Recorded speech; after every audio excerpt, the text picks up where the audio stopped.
So I'm stuck on the World War II trip again. Um,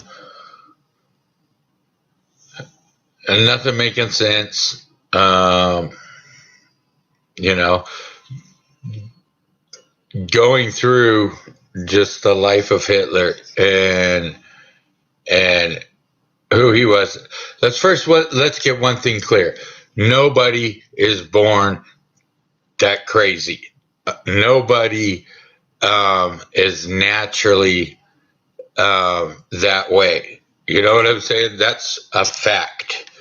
Um, so you know what did it for him? And I had lunch with my sister today. You know, this all came up. You know, and I say the things I do. It's just not the popular opinion. You know what I'm saying? There's a lot of popular opinions and not enough facts. And it's not because I'm smarter than anybody. I just think that you're not privy to a lot of the information because they don't teach it in the public schools. Um, and there's nothing wrong with that. But being that I know it, I'm going to say it. So, you know, we were talking about the treatment of Jews basically throughout history. You know, because I have a way of looking at things um, that aren't popular because the popular opinion doesn't get you the truth. And asking the same questions that everybody keeps asking ain't getting you the truth, you know? So you got to think like way outside of the box, probably way farther than anybody should. But it's like you look at the history of the world and the Jews. Hitler wasn't wrong in what he did. If we're judging by everybody in the world that was right before him, you know what I'm saying? Because, like, I'm not playing. Like, most of the countries in Europe would not allow Jews in their country. And there was edicts in place in France and England, and you know, so these people really had no place to go. You know, a lot ended up in Russia, a lot. But Hitler didn't invade Russia because he wanted to kill Jews. He invaded Russia because he hated communism. He was a leader of a democratic state, an elected official, and I don't know why, but democracy always thinks communism as a threat. And everybody he went to war with was a communist, you know, like so. And he had a real he had some honorable qualities. Like in World War I, he was, you know, he served in the military and he was hit in the trench with some mustard gas. And as a result, he lost his vision for a long time. And, you know, it scared him, whatever. He had strict rules by the time World War II came that the German soldiers were not to use chemical warfare against the enemy. The same wasn't thought on our side, but he had strict rules for his people not to use chemical warfare. And because of what had happened to him in World War I. So anyway, regardless, you know, we hear about the gas chambers and the concentration camps and everything like that. That's not the war. You know, I mean, it's a side effect of the war, but we're talking on the battlefield where the war is happening. Yeah, he wouldn't let his soldiers use chemical warfare. Now there again, you know, good, bad, or otherwise, whatever. It's just parts of history that people don't tell. The victor writes the history. They leave out a lot. When you think about the German kid that's sitting in class, you know, he ain't no better than me, but he's not learning the same thing as me. They're both truths, but they're not truths because they're not whole. You know, he's got like the half of the truth and I got half of the truth. And by the time you weed out the propaganda on both sides and come together with both halves, it's pretty shocking. I mean, people go through great lengths to cover the truth, period. Like, and it wouldn't be good for anybody. So, what was I saying? So, like in England, the Edict of Expulsion. In France, it was the Edict of this, Edict of that, Edict of that, da-da-da-da. Okay, Israel wasn't a country in 1940 until 1948, I believe, in late 40 sometime. All right, so in the 1936 Olympics, Israel wasn't a country.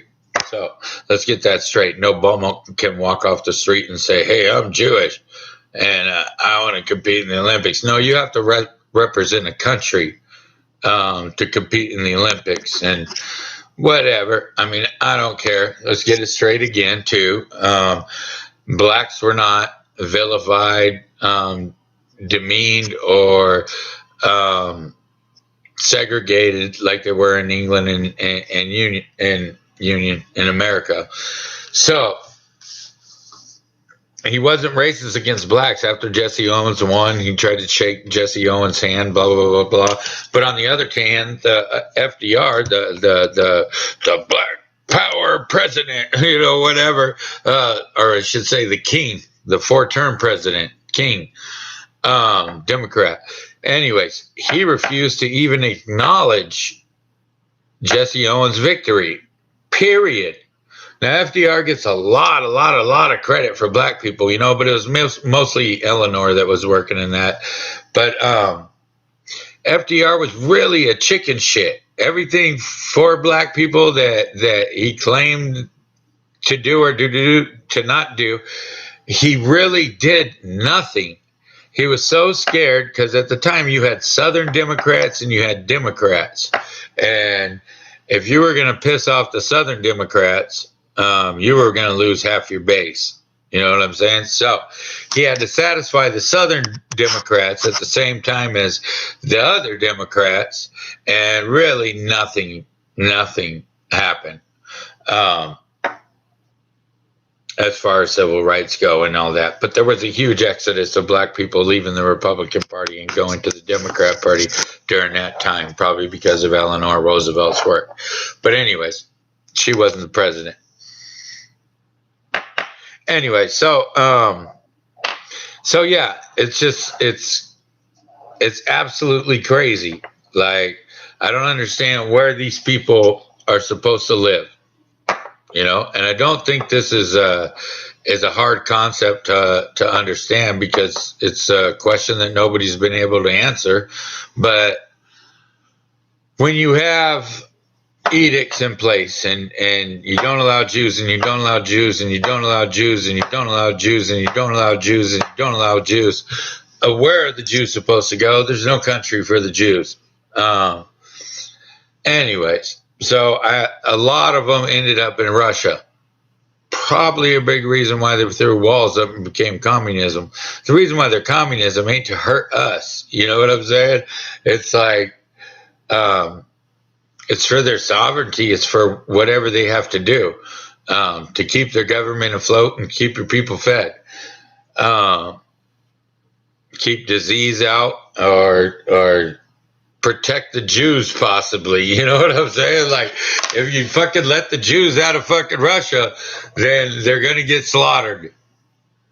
So, you have to fucking throw walls up and say, okay, we're communists. Nobody can leave. So anyway, after the world treated the Jews the way they did, persecuting them, murdering them, not giving them shelter, you know what I'm saying? It's not surprising to me that a leader of a democratic country that sees things as a democracy in an international democracy setting, it would seem to me that the whole world hated the Jews, not Hitler. So if I was a leader of a democracy, and I'm not saying that it was right for him to do what the whole world wanted, But, you know, why not? Been doing this stupid shit for fucking thousands of years. Put an end to it, motherfuckers. I don't know how Jews in Germany were treated as far as compared to other places. You know, because you capture these people those countries don't want, but then all of a sudden they want to start hiding them. You know what I'm saying? I guess they did even before. That was the rules in England. If you got caught harboring a Jew, you would be persecuted. You know, kind of sounds like Nazi Germany, but that's England. And yeah, France. Yeah, and it's crazy. It's crazy. It's crazy that we've deflected the attention off of the truth so badly that nobody even looks at it. Nobody even asks the questions like, who were they? You know, in 1940s America, black people fucking didn't have equal voting rights as everybody, and a black person damn sure wasn't running for president. You know what I'm saying? We might say that's white supremacy. We might say, you know what I'm saying? We're talking about a lot of propaganda in a war where a lot of people are calling this guy a racist, but black people were never subjugated, vilified, segregated against or anything in Germany. Like they weren't racist against black people. On the other hand, and this is the truth. You got all these fucking little neo-Nazi motherfuckers running around thinking they know anything. They're fucking retarded. They're just little hate groups that are looking for a fucking goddamn savior. Wrong motherfuckers. Like, for real. Anyways, the government created that shit, not fucking the truth. Anyway, so all these countries have been doing this for hundreds and thousands of years. I mean, not hundreds of thousands, but hundreds and thousands of years. These countries have been literally persecuting people for harboring Jews in their country.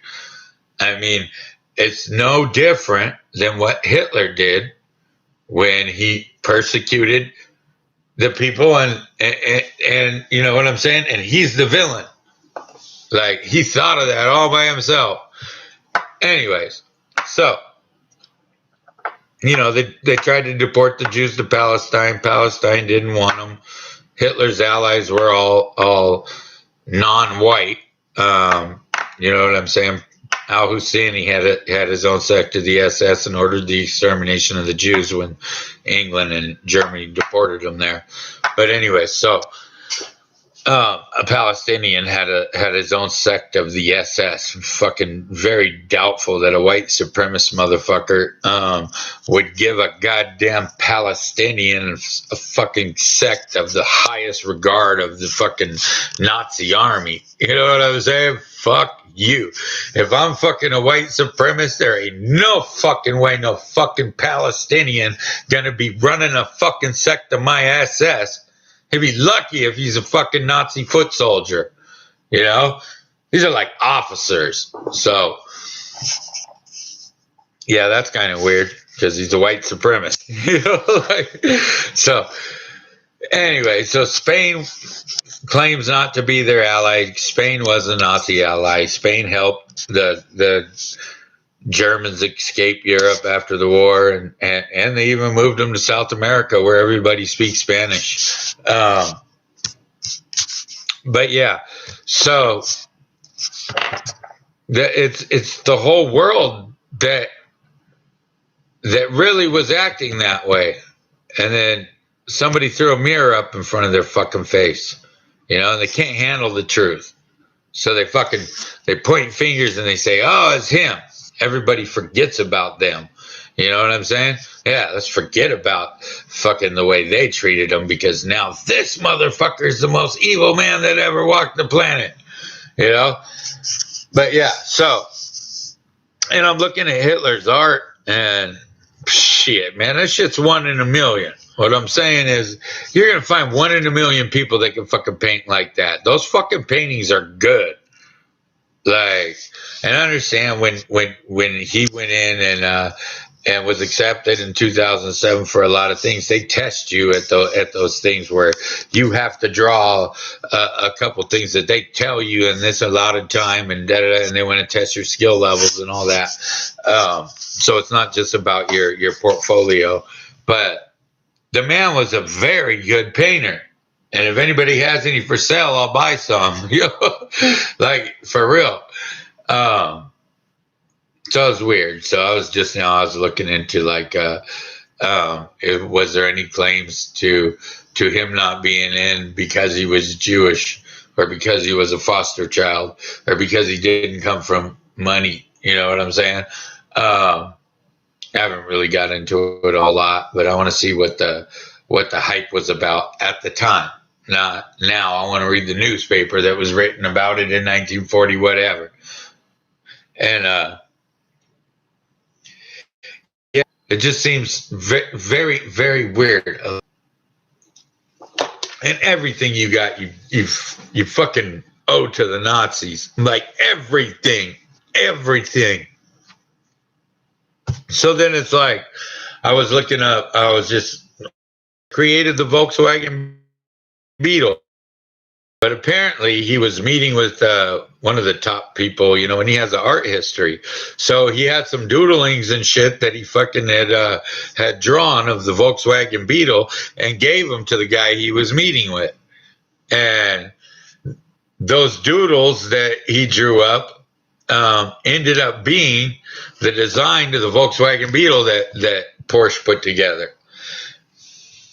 And we all drive Volkswagen Beetles. Hitler created the fucking Volkswagen, let alone the Beetle. Whatever.